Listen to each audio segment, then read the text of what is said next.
Hello, good afternoon, good morning, good evening, wherever you may be in the world. It is Jeff, aka Godless Scummer. I'm back again with Hissy, and welcome to Asterix and the Normans. I'll just see what we've got in the chat here. Got some. Got Dave, Critical Cripple. One Rings in the chat. Mark Caesar. I don't think I've seen you in the chat before, Mark. Well, welcome to the stream. And I've got to give a special shout out to this person, Jen from Jen's Little Corner. Jen, that little intro you just watched, Jen came up with. So thank you very much, Jen. Now I'm sure most of my subscribers probably already know who Jen is or whatever, but there's a chance you do. I've put the link to Jen's channel in the description, as well as obviously Hissy's. But please, if you are not sub to Jen's Little Corner already, please give her a sub. She very much deserves it. So sorry, I'm just getting the Kindle thing up on stream. Let me just put us back a second, Hissy, and there we go. Okay, so Asterix and the Normans. What is this? I'm trying to think. Was this book like number 9? I think I've lost count. Yeah, I think this is book number 9 of the series now. So your opinions on this one? I'm reading this. I like this one. It amuses me. But it doesn't just amuse me. It got me thinking, which is it's really the first one to do that so far. It poses an interesting philosophical question. And gives something like an interesting philosophical answer. Yeah, which is one thing you don't tend to associate Asterix books with is philosophy, but definitely. Oh, by the way, thanks to Dave for doing the shilling out. Is Hissy's channel, and we got the Math Pig. Math Pig's cool as well. Please give him a follow if you haven't already. So let's get back onto where we are with this. With the my opinion is this: it's been a long time since I've read this. I had to cast my mind back to think because I know there's one or two. I've read most of these books. There's one or two that I haven't. No, Dave, we're not going to ignore the Math Pig. I know that's probably posted an error, but he's cool. He's a friend of the channel. We'll give him a shout out. It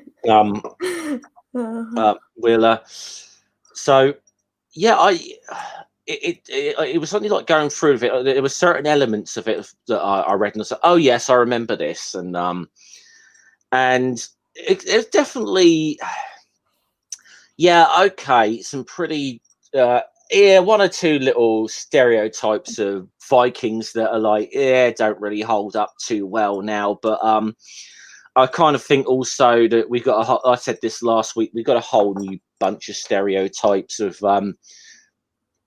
Vikings just based upon TV series Vikings for a start, which is just a it's entertaining, but please, anyone who watches that, do not take that as anything as historical and whatsoever. It's absolutely. It's about as historical as Gladiator. Yeah, or Game of Thrones, even, to be honest. It's not. But at least Game of Thrones doesn't claim to actually be about the War of the Roses. The dragons kind of give that away. But this I like this book. It's nice. It gets you thinking. There's a few nice bits of comedy in there, that I think anyone younger than me probably might miss, but they are quite fun. I have to admit I giggled a little bit at the band. Yeah. Which I will not give that joke away just yet, but I did giggle at that. We'll get to that. But it's actually the title's Asterix and the Normans, which I'm guessing is the English title for this. Which I'm kind of in a way, I'm kind of glad they didn't call it Asterix and the Vikings or something. Because in a way, I mean, we always associate the Normans with the north of France, but they were Scandinavians originally, of course. Effectively, I mean, I should just explain that the term Viking is more of a term that refers to raiding. That's so they'd say things like we're going a Viking or whatever, that would be in their language. That was more, I think. Yeah, it's kind of an imposed identity term, which is nice and topical. Yeah, it is an imposed identity term. It's a little bit like calling Inuits this other word that we used to use. Yeah, which I'm not of that descent. I'm not going to use that word. You know what I'm talking about. I know the one. It's kind of like with Romans calling everyone who wasn't Roman barbarian. Mm-hmm. That's not what they called themselves. Yeah. And that word had certain connotations that their own identity wouldn't have. No, so I mean, quite interesting that even with this, especially as this was originally written by a Frenchman, it is interesting that this calls them Normans and not Vikings. Well, I got to be honest, I don't know whether in the original French translation they were called Normans or not, but it is interesting. Normans effectively it kind of means Northmen, for lack of a better. So the peoples of Scandinavia, shall we say that the Norse, the Danes, the Svea, which was modern day Sweden, Finland, people from that what we could call modern day Scandinavia. And I said yes, Viking was more of it's just become I don't know, just like a generic term for those peoples of that era, but that was more to describe something they did rather than who they are. So there is a little bit of sort of and I just want to put this up for, sorry, I've got to put this comment up for Mark and highlight this. Mark Antony Caesar would have been known as a barbarian by the Romans. With a name like that. Yeah. You're not wrong. Right. Okay, so what I'm going to do now, I'm going to just bring up the first page of this book and let it go to where we are. I hope it's big enough on the screen. It appears to be from what I can tell. We're here our little village, and it's all rather peaceful. On the first page is a couple of little jokes that I could get behind because of people I know that I work for the Royal Mail in the UK. So there's a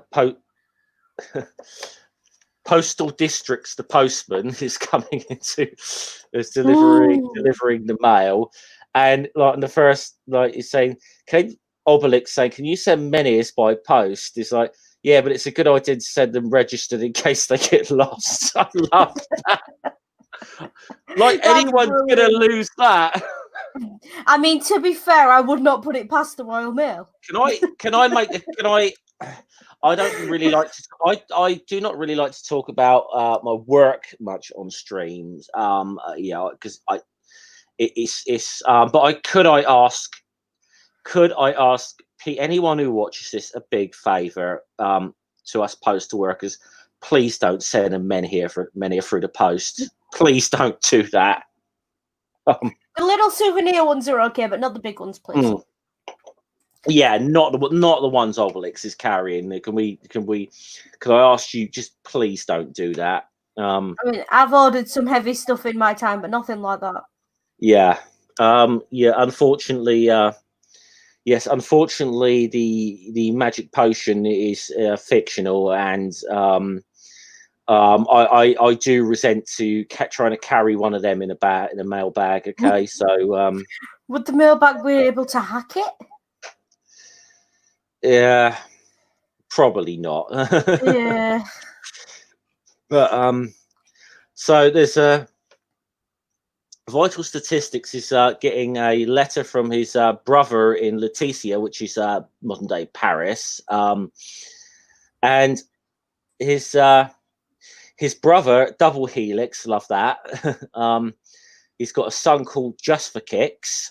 That's his Vital Statistics, his nephew.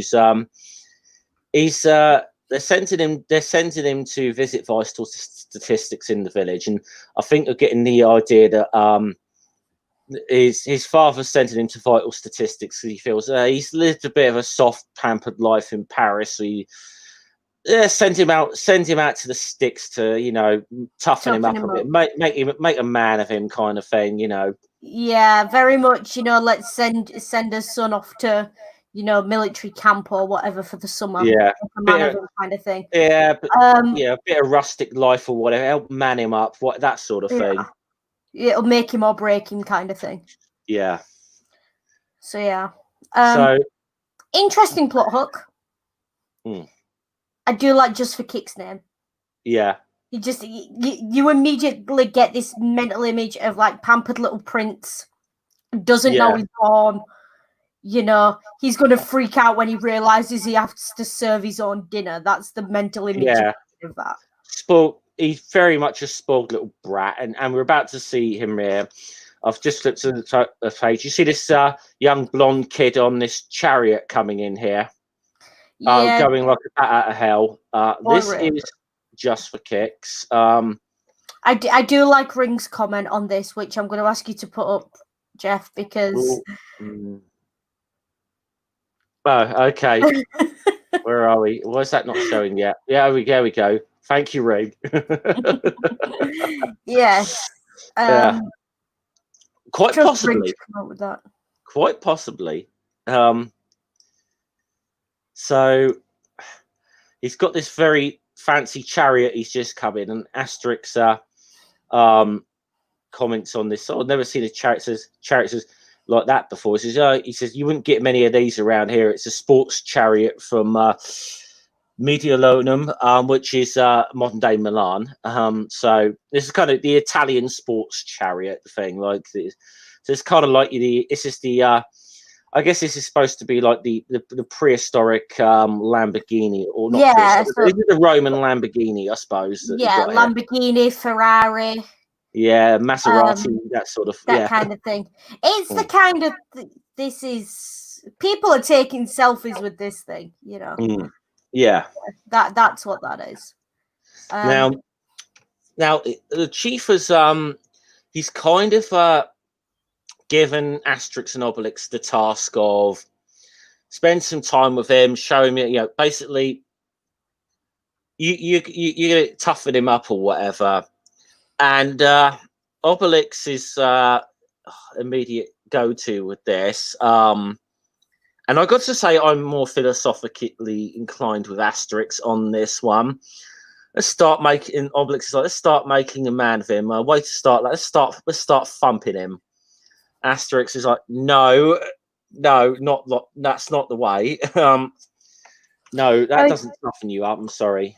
Now, if only someone had told 200 years worth of boys' grammar schools that. Yeah. Which I think is the dig that's been had there, given the era of this. And the fact that around the 60s is sort of when the corporal punishment in school started being phased out, wasn't it? Sort of 60s, 70s.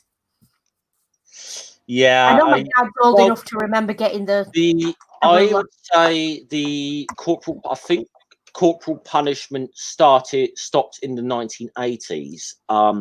Because I remember I'm at the age, I was a bit too young for the stick, but there was a couple of years when I first went to school when you're allowed to get a little bit of a slap on the backside or whatever still. But that sort of thing sort of went on. But that again, that was phased out around about the time maybe a year or two after I started school, that was actually phased out. But yeah, that used to be the favourite method of punishment in British schools, was the cane across the knuckles or something. Yeah. My dad's got some great stories of teachers telling him to hold the hand out for the strap.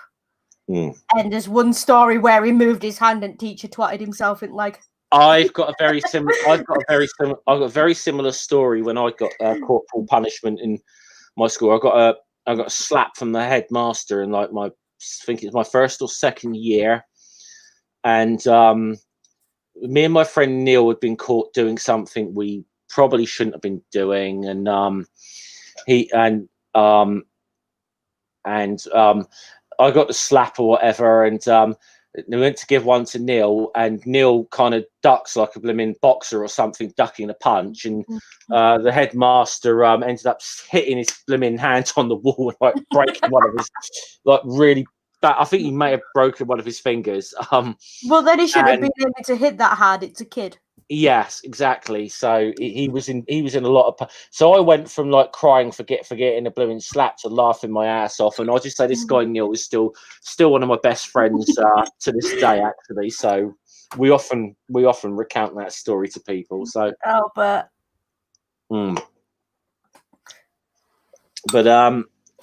yes, but Asterix is like, we're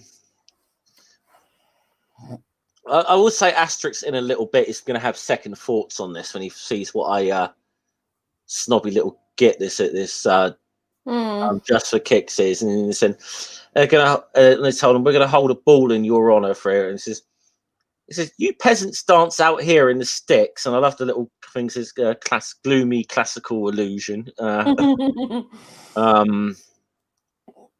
And at this point, it's like Asterix is like, I'm not sure you weren't right about thumping him, you know. We've all been tempted, haven't we? But it's one of those things. Hang on, I'm struggling to see the screen there because I'm not wearing my glasses. So give me 2 seconds. I'm going to go grab the book, so I've got it in front of me. If I make this any bigger, this is Yeah, cool. Keep talking by all means. So no worries. You just see what we've got going in the chat. Hi Donna. Oh my word, you got wow. Yeah, that definitely shouldn't have been done in the. Yeah, Dave. I reckon. I still maintain. I reckon you went to a posh school. I'm sorry. It's just teasing you, Dave. But yes. So where we're at here now is so going to be holding a ball in his honor, and they got this character Fully Automatics, the blacksmith, he's the one of all the characters in this who's got it in for Cacophonix the bard probably the most, and he said, look, I'll let you play. He says, but if you sing, I'm going to bash you. And he's like, Cacophonus is like, you ignoramus. So he's like, what was that? Says, and he's like, nothing. Thought you spoke. Yeah. This next one amuses me. Have you got the name of the band? Oh, we'll get down there. Right Cacophonix is, so he's plucking away on, he's plucking away there, and he says, he said, no, this is like, he's kind of like, I want some modern music, so he takes it off him. He's playing the Rolling Menhirs. Fucking love it. Yeah. There is. I think in the original, the name in the French it was Elvix Preslix. Yeah. I love that what they changed it to, and I understand why they changed it, but they really didn't need to. It's well, bear in mind when this was made, I think the Stones would have, along with the Beatles, would have probably been the biggest two bands in the world. Yeah. I think Elvis was kind of not as big as he used to be, should we say, by the time this was written. So yeah, all the girls getting into it, and you look at this, you get a prop there. He's dived off there. He's properly rocking here. Mm-hmm. And I love this. Obelix starts getting into the dance. Surely a many a maker's entitled to a bit of rock, Asterix. Anyway, we must keep up with ancient times, which just Yeah. amuses me. Dogmatics as well, especially in that. Just sitting there laughing his ass off. And Cacophonix, so he wants his he wants his instrument back. So he starts singing again, and decides he's going to break the embargo upon singing, which you know is going to get him a knock over the head from fully automatics, which it does. But yet the young Justforkix here actually reckons Cacophonix is pretty good. So you should go down to Leticia at the Palace of Varietix. Audiences don't strike that. You know. Yeah. The variety shows, I feel like that's definitely a British thing. Like variety shows don't seem to be something I see other countries doing, although I don't know if they're quite possible in France for some of the clubs in France at the time, you know. So, but so yeah, you know. So yeah, it's Meanwhile, we while this is all going on in Gaul, travel to the northern lands where the winters are hard and the night lasts for months. Lands inhabited by the Norsemen or Normans, as the people of Gaul knew them. They are the great conquerors. There's going to be a lot of Norman conquest puns in this, and like the pirates, says we give the Gauls a miss for once, and they make a Norman conquest out of us.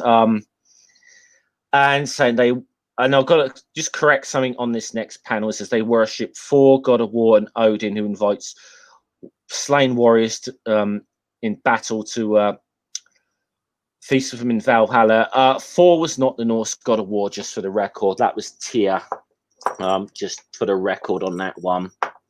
So that's, I mean, yeah. Thor was certainly a warrior, and probably the most widely worshipped and most popular of all the kind of Norse deities, even at the time. But no, he wasn't the god of war. That's a quite a common misconception actually about Thor. Yeah, I thought Thor was just the if you like crown prince. My Norse mythology is not great. This is your area. He was more. I mean, he was definitely seen as sort of defender of. He was definitely seen as the defender of Midgard, which is our realm. You know so he's defender of mankind, effectively. So, that was kind of what Thor was, I suppose, putting it loosely. And they do not know the meaning of fear, and this is going to become a very much a theme throughout this book. Yeah, it's like the meaning of fear. There's some of these jokes that they used to illustrate it are just hilarious. So you've got the kid arguing with his mother who doesn't understand why it's bad that a troll might eat him, or does understand but doesn't fear it. If it happens, it happens, kind of thing.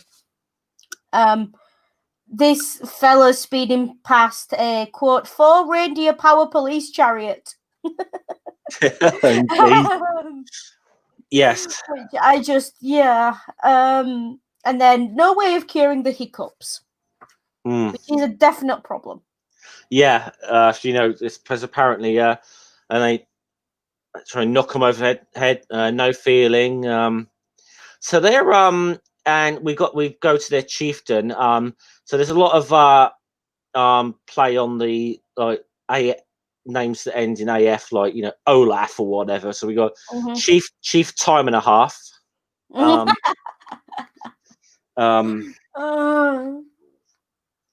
I like that one.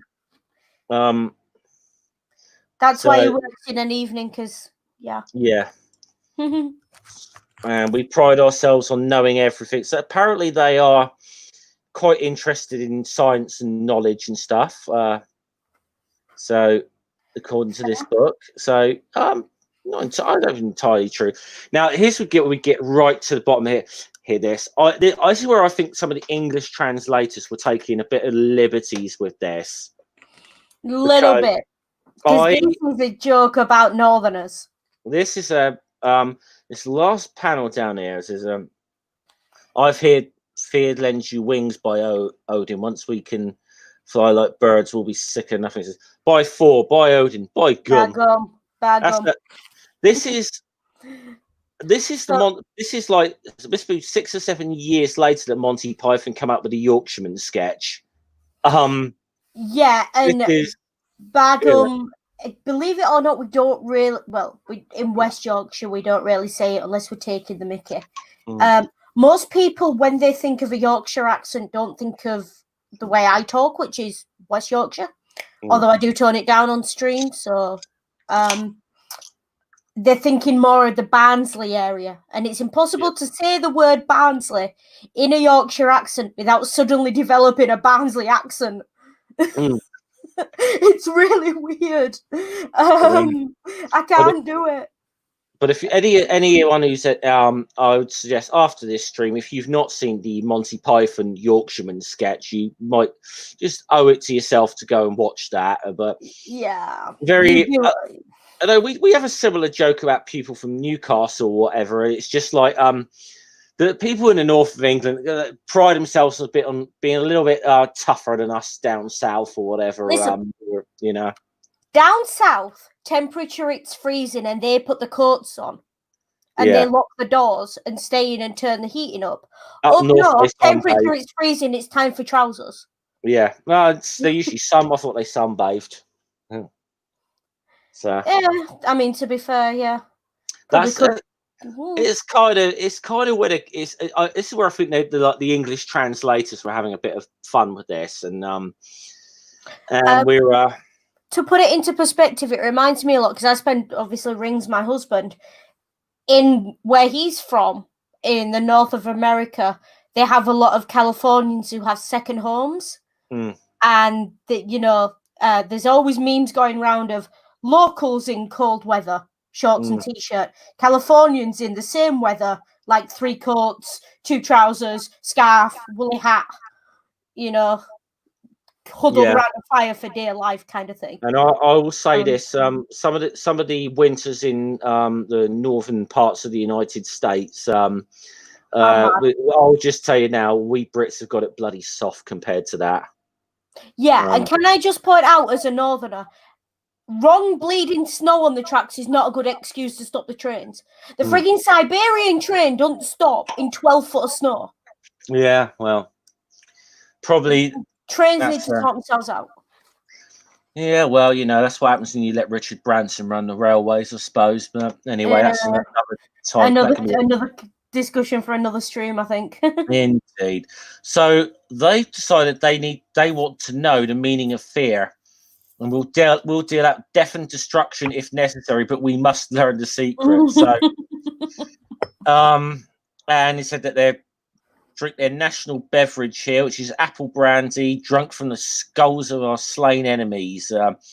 It's a very heady liqueur. Yeah, it's actually, as Ring said, it is a Normandy specialty. Yeah. It is. I don't have apple brandy, but I do have creamy whiskey, which is kind of a good. Indeed, yes, and I mean, obviously, when I think of like Scandinavian like drinks and spirits, I usually tend to think of aquavit more than anything else. But yeah, apple brandy is something probably more less a modern day Normandy, I think. Yeah. Which that particular part of the north of France, which was named after the Normans. So they set this. So they're setting out there on the Norman longship, on a voyage of scientific discovery. Meanwhile, back in the Gaulish village, we got Justforkix. Yeah, I do like that. Just going back to that, he says, "What shore are we making for? choose one at random, and it's this. It's kind of a little reference to the joke of Eddie Port in a storm. Yeah. Which is nice. It's a nice little way of highlighting that without, Yeah.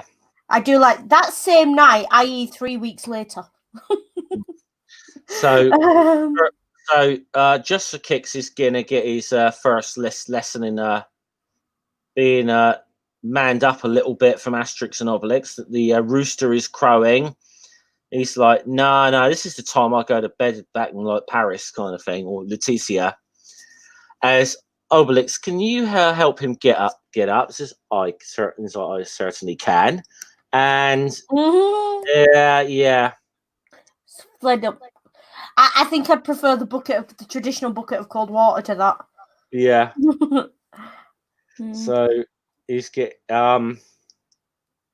they're taking him down to the beach. It's like getting me up so blooming early. I'm supposed to be on holiday beach, but it's raining. He's moaning and sulking.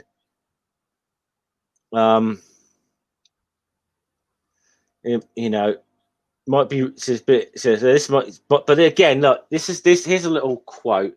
Just maybe this is a joke in France as well. This is definitely a blooming. This is definitely applies to This is definitely a north-south divide. It might be rain in the south, but here it's just a little bracing dampness in the air. You bloody southern fairies, like kind of, Yeah, this together, man. Yeah. I decided to have a little race on the beach here, and Obelix kind of cheats, and Justforkix he's just not interested. However, they're trying to whilst they're trying to talk to him, he notices something off the coast, and he knows a ship over there, a Norse longship, the Normans. They're terrible, bloodthirsty lot of pirates. He's terrified. Yeah, his face has gone green, which is quite interesting the way they've done that. Yeah. So scared he's sick.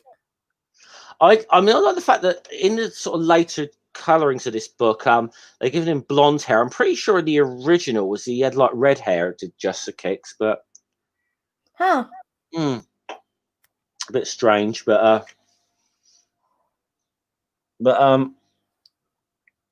and there's like don't in Asterix and Obelix like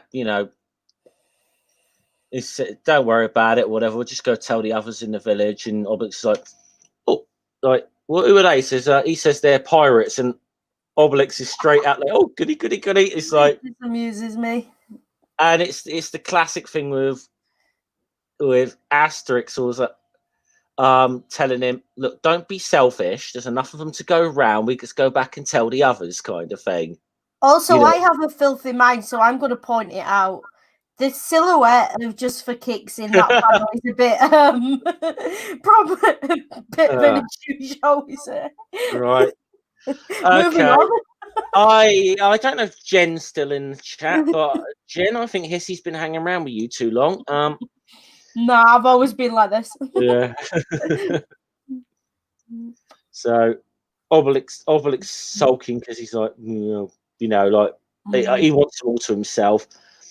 Justforkix is terrified. He's running off. They're coming. He's so they're just walking on behind him. He's running back to the village. Like it's like the Normans.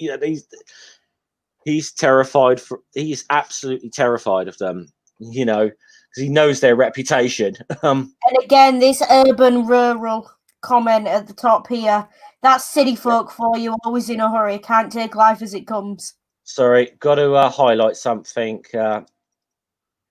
Jen's absolving herself of all responsibility there. Yeah, so. Rightly so. But it's quite funny. We were making the comment on one of these streams before, I'm sure we did, where we were talking about London and the big cities, and I said, oh, they're all right for visiting, but I wouldn't want to live there. And it's literally in this comic. It's very much. Isn't it? very much so. And just so people know, look, I can tolerate London for maybe 2 days or something, and then I just that's enough for me. On my Not a place own, 4 days and I'm done. Depending on what's on at the British yeah. Museum. Yeah, 2 or 3 days. Go there for sightseeing. The idea of living in London just would. No way would I live in London. Not a shot. Mm. It's too busy. It's too noisy. The people are bloody ignorant. They don't talk to you on the train. Seriously. They don't even look up. They will look straight at you, and it's like they're looking through you. And it's like, don't you people talk? There we go. lesson in British cultural sensibilities here between different parts. Up north we have manners. We say hello, we nod and smile. You can get talking to a random stranger on the bus and know their life story, their 6 kids, but not know their name. I'll actually say something because obviously I'm from the south, whatever. And one time when I was going on a long train journey and I had to change trains in Preston to go to Barrow and Furness because I used to have family there, just getting on the train in Preston, and I had a Southampton Football Club jersey. And firstly, someone cut us 2 people. You're bloody long way from home, and But they got talking to me. It's like but it was like no one else would think to make that comment, So yeah, no, exactly. And it's like I was down in Leicester for my undergrad, and if I went out in my Bradford Bull shirt, I always got comments. So I really do think it's not so much a southern thing as is a big city thing, and London is the big city. People just don't talk. Didn't they used to be a rugby league team at one time? The less said on that, the better, I think. Yeah, well, so I'm aware of it. I'm well aware of them. Formerly Bradford Northam. Actually, I'll just say this. My stepfather, when he was in the army many years, he actually used to quite often go and watch Speedway at Odsall Stadium. So I don't know if he ever went to watch the rugby league though. So he's very well. He's Yeah, fair enough. I'm literally about 1.5 miles from Odsall Stadium. So that tells you exactly where I am, folks. And my dad was born in Halifax on the other side of Odsall Stadium. Well, I'm about 1 mile to 1.5 miles away from the Hampshire's cricket stadium, so that might give people a rough idea. They call it the Ageas Bowl now. I prefer its original name, the Rose Bowl, but now every stadium's got to be named after a sponsor. It's a little bit. Anyway, we digress. Moving on. Yes, moving on, as Math Pig would say. So he's run back to it. Cacophonix gets knocked over a little bit as he's running away. Asterix and Obelix aren't bothered about this at all.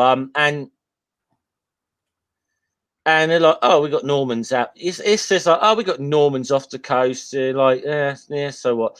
And Gedevix is like, oh, I'll just knock a little bit of magic potion up just in case. And Justforkix is like, listen, do you know who the Normans are?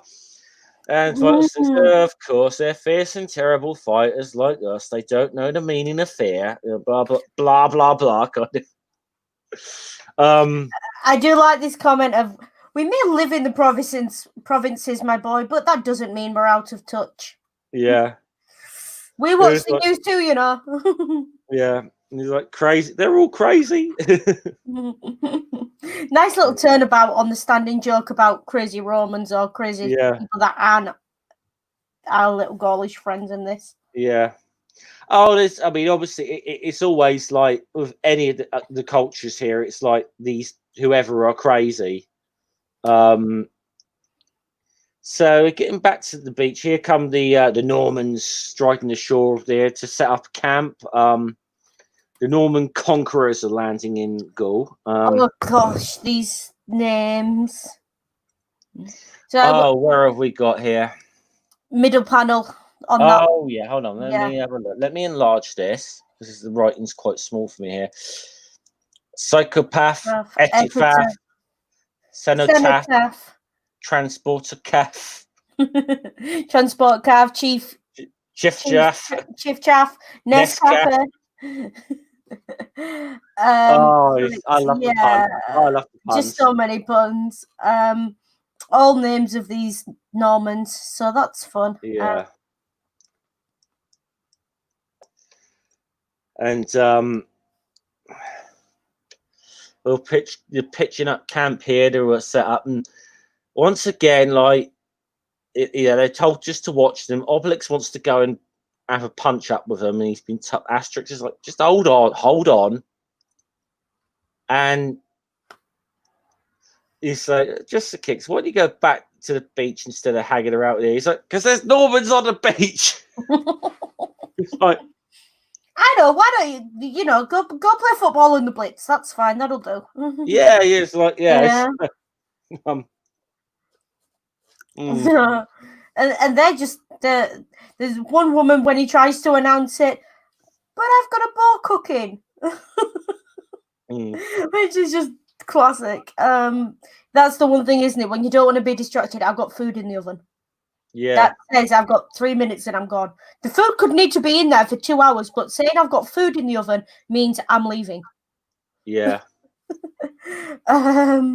Which is, is that something that translates culturally?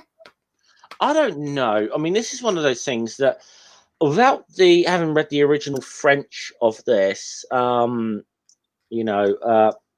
just going to highlight Ring's comment a second. Yeah, they kind of are, actually. They kind of are, Ring. These ghouls are crazy.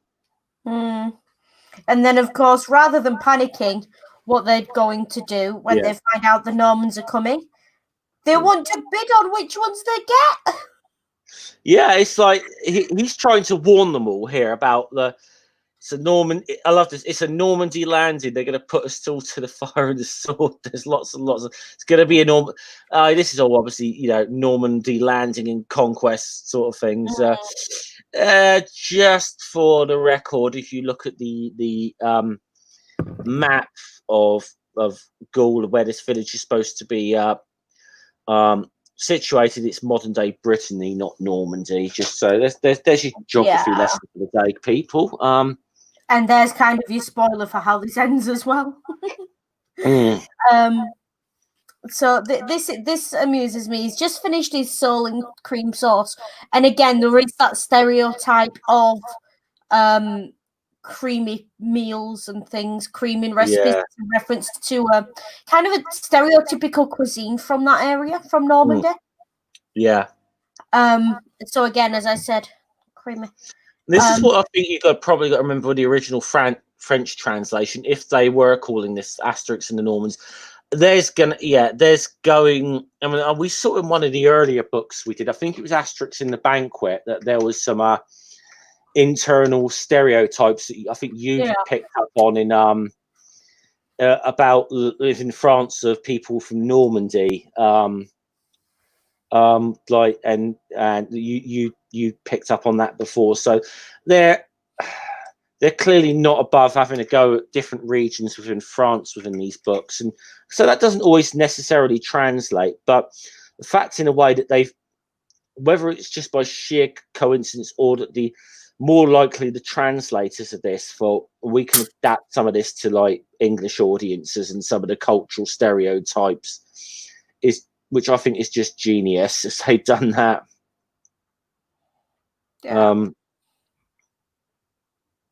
So moving on. So the Normans are sending some people out to have a look through the forest. They're looking for someone. They're looking for someone who knows the meaning of fear. This is what I hear. Asterix is like, we've never been frightened of anyone yet, and so there's Norman spying on them. So we come all this bloody way for nothing, kind of thing. And then Justforkix kind of comes up. So it says, the climate here doesn't agree with me too well. Help me persuade my uncle to say, it's like, he says, you're not frightened of the Normans, are you? He's like, yeah, I'm frightened. He's like, he had to admit, he just cried. I'm frightened of them, which is like, now suddenly the Norseman's like, oh, hello, he knows what fear is. He said, I love this. You mustn't be frightened, Justforkix. Have no fear. We're here for you. Now you can't be frightened with us here, can you? So, don't feel so frightened now. And I just love this bottom bottle, the North Spoiled Sport. Mm-hmm. Yeah. So it's veal in cream sauce next. Everything in cream sauce. Yeah. I mean, to be fair, there is probably, if they did eat stuff in cream sauce, it makes sense. They're from a very cold environment, very inhospitable environment. You need high-fat foods in an environment like that. Indeed, yeah. So there is kind of some truth to it, and some logic to it.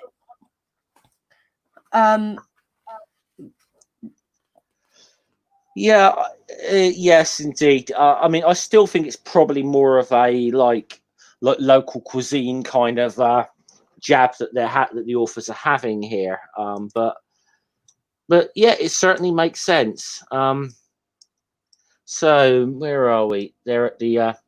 So he's reported back. I do like this little pun here. He says they do as good as a soul. We could get them from our own eyes souls. Sentiments echoed centuries later by Alexander Pope. The feast of reason is the flow of soul. Yeah. So, yeah. That's an interesting. I really hope people go and Google that. I'm not going to go into it, but seriously, go and Google that. And again, you don't expect to see Alexander Pope referenced in an Asterix book either. Quite so. Yeah, this is what I mean by this one's very philosophical. This, I think, is probably the most, from a philosophical point of view, the most educational one we've done so far. Yeah, yeah. I do like the idea, though. Fear gives you wings, but it's Nescafe who's trying to help with that, because you kind of wonder if that's how Red Bull got started. Yeah, well, I think Red Bull's. Red Bull's got an interesting origin story because actually originally originated in the I think somewhere like Thailand or something. Originally, it's somewhere in like the Southeast Asia it originated, and then someone in Austria got like the rights to it and made like the modern Red Bull company. So it's. But yeah, so I mean, this is obviously way before Red Bull was a thing, so ever a thing. But yeah, just a nice little thing that you spot. Probably anachronistic on my part to even comment on it, but yeah, something that just made me chuckle as my brain made those connections. Yeah, well, that's interesting. I mean, I think it says a lot about Red Bull's advertising campaign that you instantly think of that when it says like gives you wings. It's like, I love this comment on the end. So he's decided he wants to go back to Paris now. Yeah. And the chief's saying, "Don't go. We're just getting to have fun. We don't give any quarter." Yeah. And then this one, there won't be any Gaulish quarter. I know, but there's a Latin quarter, and I'd like to get back there. Yeah, love it. Which amuses me. That definitely. And I think Ring and Mark having a little discussion in the chat about the origins of lactose intolerance with all the cream sauce. So Justforkix is he wants to get back. Obelix has bought him a little present little souvenir to take home, which you can see is probably going to take up this. Now, of course, Cacophonix is there actually thinking himself that he should go to Leticia as well, because that conversation that he was Justforkix was saying about, yeah, you do well in Paris, like the variety thing. And it's like, so Cacophonix himself is kind of thinking, Paris. Yeah, he said, "Why am I wasting? Why am I wasting my time here with all these people who don't appreciate me?" Kind of thing. Is this the origin story of Moulin Rouge? Yeah, it could very well be. Kind of feels like it, doesn't it? He's going to run away to Paris thinking he can make it big, and then Yeah. I do like. So he's getting out now, running his horses. Poor things, 4 of them. He wants to cut a few corners, takes a bend too sharply, and breaks a wheel off. of course he does. I wonder if this is a reference to Alfa Romeos. Quite possibly. Quite possibly. They kind of have a reputation for going bang at the worst possible time. Yeah, well, I don't know too much of a reputation of like Italian cars, but like I've known like people have said like often told me that in the motorcycle community that Ducatis are awesome bikes, but the electrics and that of them could be notoriously bad. Yeah, no, exactly the same with Alphas, so far as I'm aware. It's one of those, it's a driver's car, but it's also a mechanic's car because you ain't going anywhere otherwise. Well, I'd say Ducati's probably like the Alfa Romeo of motorcycles, and people want to know what the Ferrari and Lamborghini of motorcycles is. It's probably MV Augusta, which is also an Italian brand, or Benelli even as well. So anyway, we're digressing. Again. The Norsemen have him and see him here, and they're like, they're going up. All the little subtleties. They said, remember, the chief said to bring him back alive. All these little subtleties. And the fact that he's this is the thing. This is they want him to teach him to make meaning of fear, and it's like, oh, they're very fierce. Everyone trembles before them. Like Asterix, he's on about Asterix and Obelix here. He's basically sort of saying, he tries to warn them off by saying, I'll get Asterix and Obelix to sort you out if you don't leave me alone. Everybody trembles before them. He's like, trembles? People tremble when they get cold. So, like I said, they don't know the meaning of fear, these people.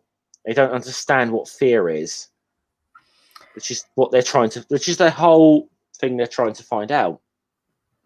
Yeah. And then we learn that they don't know what mercy is either. Which is, quote, another one of these new inventions. These newfangled ideas we have. I do like, bash him on the skull, but not too hard. The chief doesn't like chipped glasses. Yeah. I'm sure we're all aware of the stereotype of, the Viking barbarians drinking wine from the skulls of their enemies. Yeah. I don't know how true any of those stories were, and honestly, I'm sure it may. The only time I know of it, something like that actually happening historically, was the Lombards of all people. When the King Alboin, who actually one of the because he ended up I think marrying the wife of one of his sort of conquered victims, and and not that she didn't have much of a choice of it. And I think I heard she according to history, according to what I've read anyway, that she was kind of constantly taunted on a daily basis about this by Alboin, because he had a cup made from her ex-husband's skull and would drink from that in front of her that's one time in history where I've kind of know of it happening, but that's the Lombards, which are more Central European. Also, that guy himself just sounds like a psycho. It doesn't sound like a healthy relationship, does it? Let's be honest. You have to remember, it's the same argument. It's the same. If it happened, it was probably very thin on the ground, if at all. And it's the same kind of, Nazis bayoneting babies and frigging,